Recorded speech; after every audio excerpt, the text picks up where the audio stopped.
What's up, spooky fam? Remember in my worst horror movies of 2022 video when I said,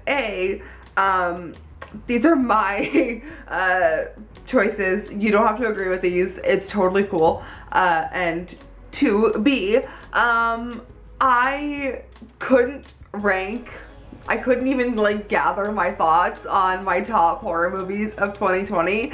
So today I am bringing you part 1 of my top 20, or I said 2020. Oh god, that was a cursed year. 2022.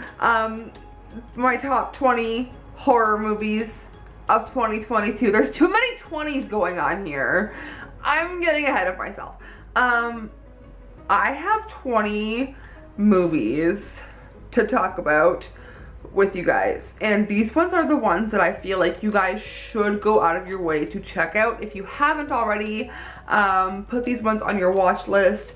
Let me know your thoughts about the ones that you have seen. Keep in mind this is part 1 of 2. These ones I don't have ranked, but the next video will be ranked from 10 to 1. These ones are just what would have been my honorable mentions, but I liked too much and had too many that I felt like they deserved, it just deserved to be a top 20. So if you enjoy, please go ahead and give this video a thumbs up, subscribe, do all the fun things. Let's get started. Oh my gosh, this is gonna be a long video. I can already feel it.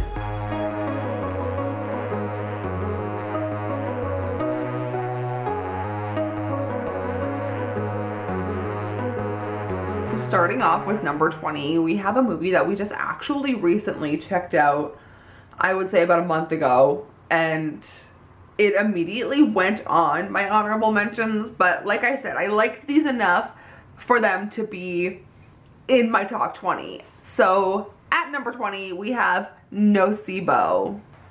A fashion designer hires a nanny from the Philippines to assist her in caring for her family while she is suffering from what she believes to be a tick-related illness.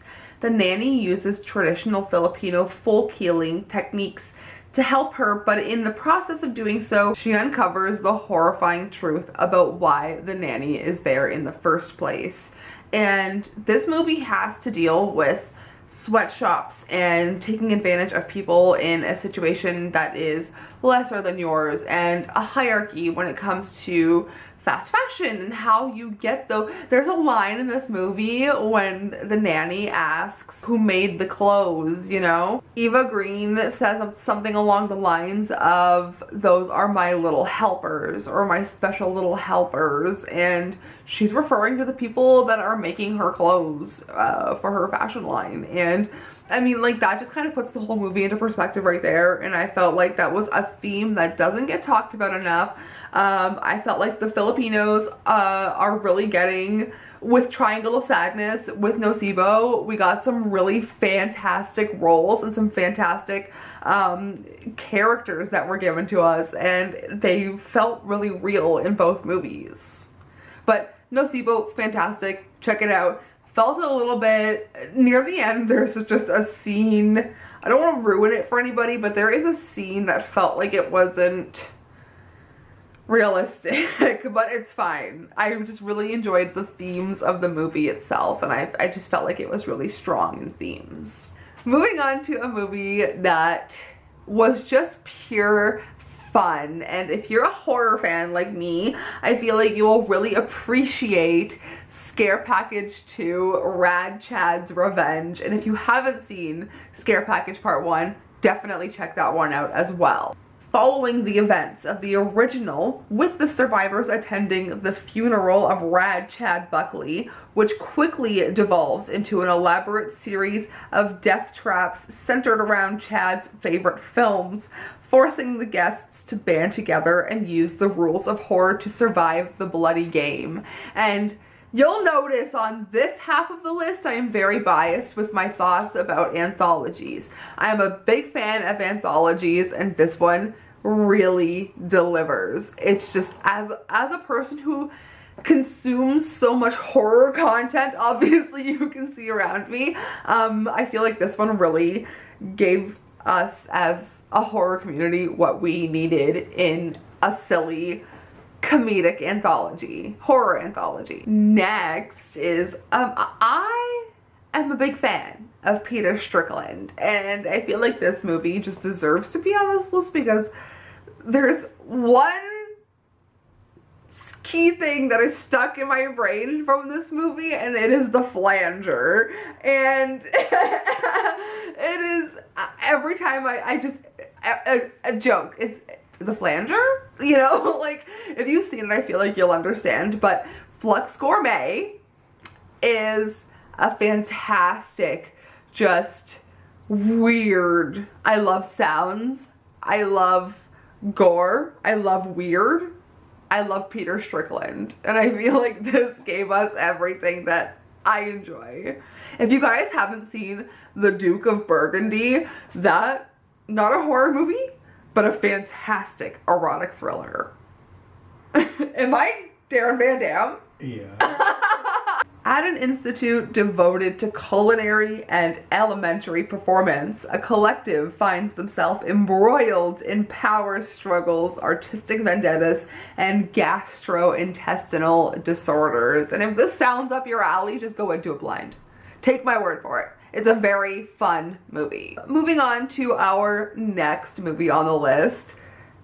This is number 17. It is Allegoria, directed by Spider-One, who is Rob Zombie's brother, frontman for Power Man 5000. Just, if you know me, you know that is right up my alley. And Allegoria, as someone who is a creative, as someone who creates art and movies, we are going to be creating music and just editing and so much writing, and just so much of creativity is in my life. I feel like the themes in this anthology really called out to me. And I feel like 4 of the 5 segments are so strong. The third one being the strongest. But Allegoria is just a fun little movie. It is under, I believe I've already mentioned it, if I haven't, in a, I think it was in my first list of movies, horror movies under 80 minutes. But Allegoria, really breezy watch. 66 minutes, I believe. Just a fun time. A group of artists' lives become unwittingly entangled as their obsessions and insecurities manifest monsters, demons, and even death. And this is another one that I feel like if you go in blind and just kind of enjoy it, just know that it is about creatives having trouble being creative. That's how it feels. Just know that, and I feel like you'll enjoy it. Okay, this is an obvious pick on this list, considering my number 1 movie of the year, but this is VHS 99. A big fan of all of them, even VHS Viral, which wasn't the greatest, but is still okay. But VHS 99, Joseph and Vanessa Winter, the directors of Deadgrl, have a segment in this one, and it is the best one in the whole anthology. Let me know your thoughts on VHS 99 and what you thought compared to 94 that was released last year. A teenager's home video leads to a series of horrifying revelations that we find out, you know what, the overarching story wasn't the greatest, but I really enjoyed how it was told. But when we get to the very end segment by Joseph and Vanessa Winter, I feel like it really tells most of a story that I would want from a VHS 99. Okay, moving on to our last 5, we are at number 15. This is a movie that punched me in the face, and there's 2 coming out. There are 2 movies that punched me directly in the face on this list. 2 movies that I will give a warning to. Second one we will get to, but this next movie is probably one of the hardest movies that I had. It was so hard to get through. I felt my blood boiling. I felt myself internally cringing, and so many things. This is Soft and Quiet. It is on this list because Alex and I usually seek out movies that make us feel gross, that give us a visceral experience, that stick with us, and Soft and Quiet I still can't stop thinking about. Taking place in real time, elementary school teacher Emily organizes a mixture of like-minded women, but an altercation between a woman from Emily's past and the group leads to a volatile chain of events. And when I say shot in real time, they shot this movie back to back twice, from front to back. Like, they just timed it so that the sun would be in the same spot. Like, it just so meticulously and like scene for scene, like, was timed out to the second to shoot this movie. And it may feel like the ending drags a little bit, but the time it takes to get to the ending, like, you need that kind of time to breathe a little bit, because it's so...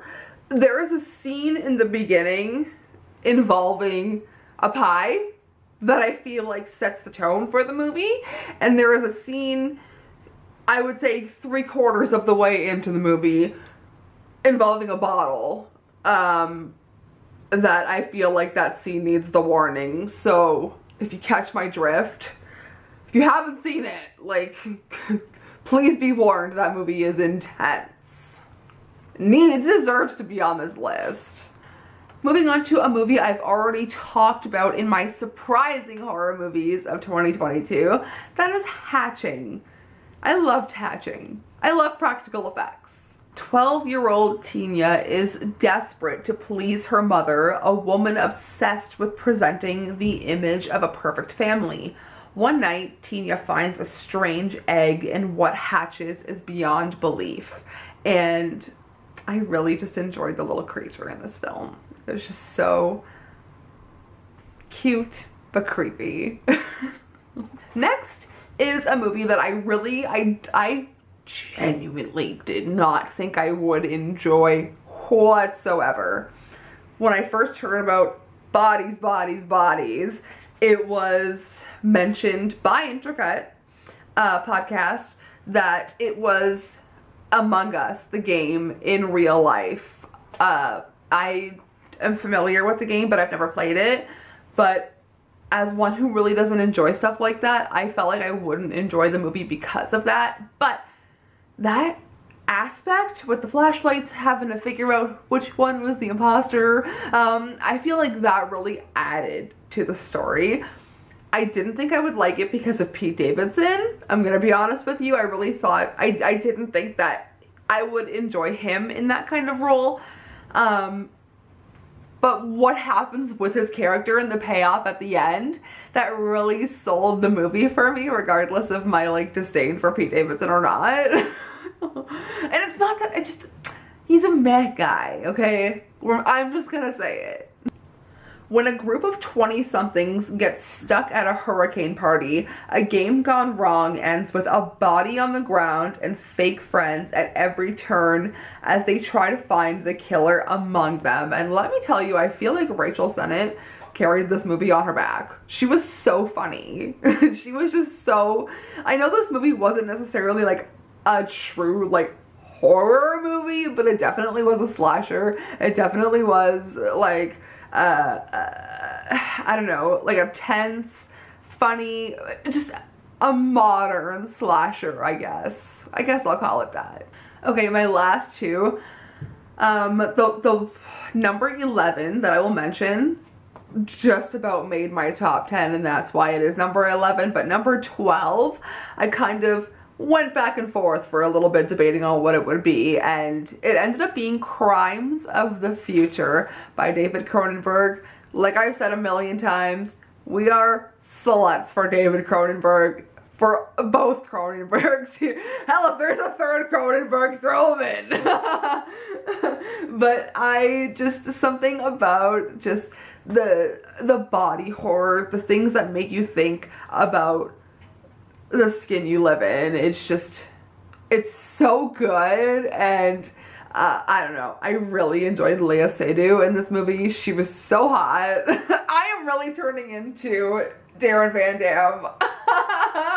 Humans adapt to a new synthetic environment with new transformations and mutilations. With the help of his partner, a performative artist publicly showcases the metamorphosis of his organs in an avant-garde performance. And the beginning of this movie starts with a kid eating like a garbage can. And right then and there, we were like, we're fine with not having kids. If our kid's gonna come out eating plastic, we're fine. Our cats eat enough plastic. Okay, moving on to the last movie on this list, number 11. This is where I'm gonna leave you until part 2, until we get to the top 10.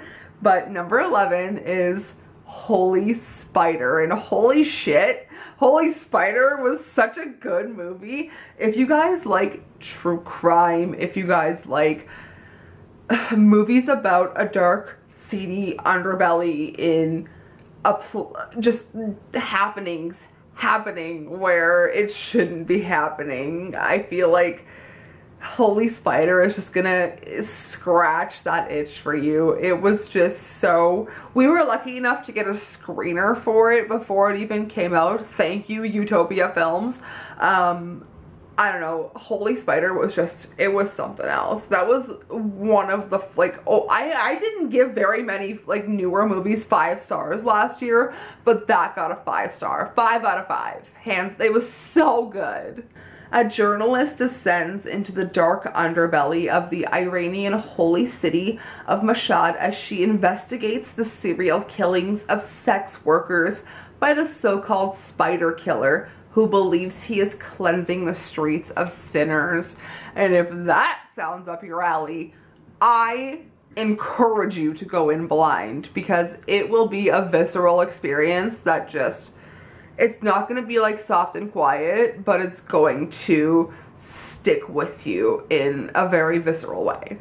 So, in saying that, I will leave you here. I believe, yes, I have a visitor. Hello, Peep. We are going to end the video here. I will see you next time for our top 10 movies of 2022 that I will have ranked from 10 to 1. So stay tuned. You don't have to get angry. we're done. I'll see you in the next video. Sayonara, spooky fam.